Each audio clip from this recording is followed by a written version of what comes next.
জয় শ্রীকৃষ্ণ বন্ধুরা, রাধে রাধে। এবছর 16ই আগস্ট পড়েছে শনিবার, জন্মাষ্টমী। আমি তুলসী দিয়ে 3টে টোটকা তোমাদের সাথে শেয়ার করছি।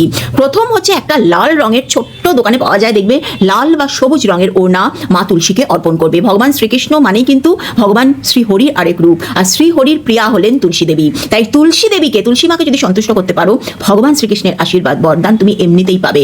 ওড়নার সাথে একটুখানি মিছরির দিয়ে দেবে এবং একটা প্রদীপ অবশ্যই সন্ধ্যেবেলা জ্বালিয়ে দেবে। দিয়ে তোমার যা মনস্কামনা বলবে, হরে কৃষ্ণ নামটা 108 বার জপ করবে। 15ই আগস্ট রাত 12টার পর মাখন মিষ্টির ভোগ যদি দিতে পারো, এবং অবশ্যই ভোগের মধ্যে একটু তুলসী পাতা দিয়ে দেবে, তাহলে কিন্তু সোনায় সোহাগা হবে।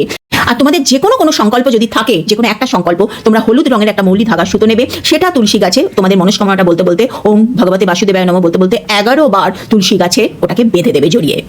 এটাকে এখন খুলবে না, যখন মনস্কামনা যদি পূর্ণ হয় তাহলে পরে এটা খুলে কোনো প্রবাহমান জলে ভাসিয়ে দেবে। আর তুলসী গাছের মাটি একটু হলুদ একটা কাপড়ে পুটলিতে করে নিজেদের কাছে রেখে দাও, এটাতে অখণ্ড সৌভাগ্য লাভ হয়। তোমার রাশিটা আমাকে অবশ্যই মেনশন করো, মাটিতে রাশি অনুযায়ী আর কি মিশিয়ে দিলে 100% তোমার মনস্কামনা পূর্ণ হবেই, সেটা আমি বলে দেবো।